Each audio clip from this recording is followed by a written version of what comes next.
appreciate everybody being here. It's good to see everybody and grateful for what you do. I am first just want to say thank you to Coach Kelly for the opportunity to be here. I am extremely grateful for the opportunity to be a part of this university, part of this community. I do want to take 1 second because in the time that we left Notre Dame and have come here, have not had a chance to speak publicly. And I do want to take 1 second to say thank you to every player back in South Bend. I had a blast coaching that group, and there are guys that will be friends forever and that really worked hard in our world there. I am extremely grateful for the opportunity to have been with them and for what they did. Excited about the chance to be at LSU and to be a Fighting Tiger and experience life in the SEC and life in the SEC West specifically. Excited about the challenge of recruiting. While we're on the topic of recruiting, again, have not had the chance to be out publicly. So many people on this campus helped us put this class together in what was really a dead sprint from the time that we arrived in mid to early December in terms of our compliance people, people on campus that helped us organize visits. I mean, we were learning on the fly all the different facets of the athletic department, the university administration, admissions. There are too many people to name specifically, but we do want to recognize all the help that came from outside of the Football Operations Center as it related to putting this class together.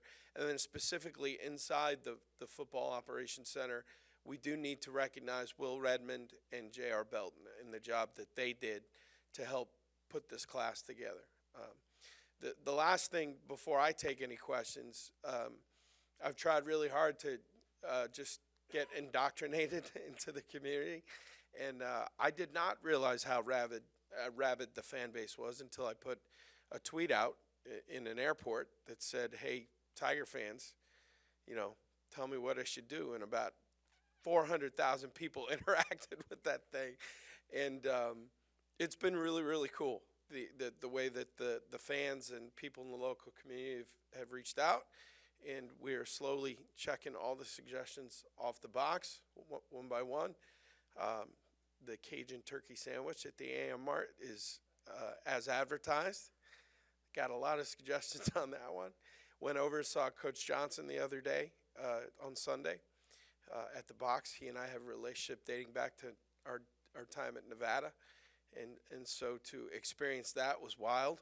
I thought it was great, and everybody was like, well, it's the season opener against Maine. Wait till we get SEC opponents in here. So we're excited about that too. Having been to a couple basketball games, need to get to a women's game, need to get to a gymnastics meet, just trying to do the things on campus and in the community to try and get involved, and grateful for all the people that have embraced us and will continue to do so as the families arrive. So with that, I'll take any questions. Coach Charles Sandegriff, ESPN Radio, up here.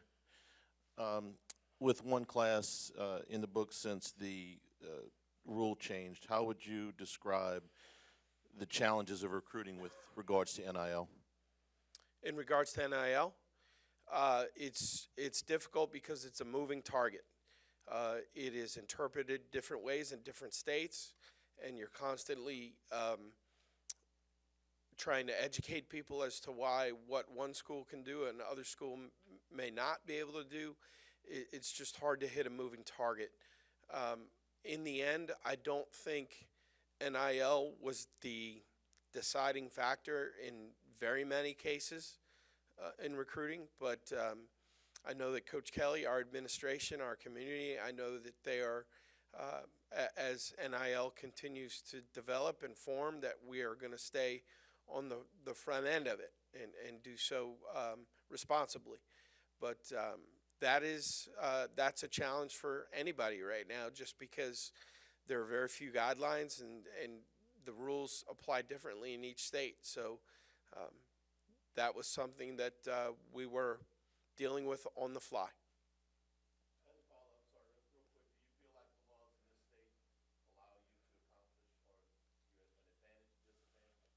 I don't have enough information as it how it works to everywhere else to be able to give a fair statement on that. I mean, it's obviously it's all still in the process. If I understand correctly, I believe that one law that had passed in the state of Alabama has already been repealed. Is that correct? That happened in the last day or so, or at least was put up for debate. Like, these things keep moving. So how we function here, and does it put us at a competitive advantage or disadvantage as it relates to other opponents? I don't think I could answer that right now. Hey, Coach. Jacques Doucet, WAFB-TV in Baton Rouge. How are you and Frank Wilson going to work together, and what kind of asset is he for you in the recruiting here in Louisiana? There's no doubt that Coach Wilson is going to be a strong asset as it relates to the recruiting operation, and we are going to lean on his expertise in the state. I certainly don't accept the role of recruiting coordinator and come in and act as though I understand fully the landscape in the state, the relationships, all the history. That's not my strong suit. We're going to lean on Coach Wilson and Coach Sloan and Coach Hankins and Hankton, all the guys that know the state really well. I'm going to focus on what I do well, which is roster building and player evaluation and keeping the offense and the defense communicating with one another. And really, my job is to ensure Coach Kelly's vision of recruiting. I think my experience as a head coach and as a special teams coordinator helps those things because I see the big picture. I'm not focused on one side of the ball or one position group. I'm trying to constantly see the big picture, not only for where we're at now, but where we need to be in the future. So as it relates to leaning on Coach Wilson, he's going to be a gigantic resource, and we work hand in hand on a lot of things, and there's a couple times a day I'm knocking on that door seeking his advice. Brian, Scott Rapollet from The Advocate, along with the NIL transfer portal, because it's become so prevalent. Was that for a group that, as you said, had to hit the ground running in terms of recruiting? Mm-hmm. Was that a help this year? Was it particularly helpful to this class? There's no doubt that it helped us rebuild the roster. I mean, when you look at the bowl game, I think we were at 39 or 40 scholarship players available for the bowl game. We couldn't move forward like that, and there are limitations as to how many initials that you can invite into a class, and we had to be judicious about how many of those guys were going to be transfer players that might offer more immediate help. How many of those transfer players had eligibility remaining? We could not take a huge number of guys that only had a year left, because then the roster was going to get top heavy, and we were going to face different issues coming down the road. So that was difficult. And to be honest with you, I kind of leaned on my father, Bill Polian, my brother Chris, who, they've got plenty of experience in how to approach free agency. And let's not mistake it, for lack of a better term, that's what the transfer portal is. You're a one-time free agent. So we had to be responsible in how we handled that, and feel like with Coach Kelly's guidance and the work of all the people in the football operations center that we did a really good job, but we did a responsible job as well. Here on the right, Shay Dixon with 24/7 Sports. In terms of the transfer portal and rebuilding the roster, how do you think y'all did in terms of addressing need positions across the board? And with, I guess, a handful of scholarships still left, are there spots you're looking at, or is that something you determine through spring ball and as the offseason goes? No, there are still initial scholarships available, and Coach Kelly and myself and the coordinators and Coach Wilson will talk through those needs and determine if investment in another transfer might be in the best interest of our program. It's a tricky deal, and you have to manage it. You got to manage it wisely, and we've tried to do that as best we can here moving forward. Hey, Brian. Michael Cobble from Channel 2 here in Baton Rouge. If I may recommend Parans, if you like seafood. Yes, it's on the list. It's a good joint. Coach House he went there and raved about it. We trade notes in the office. Good spot.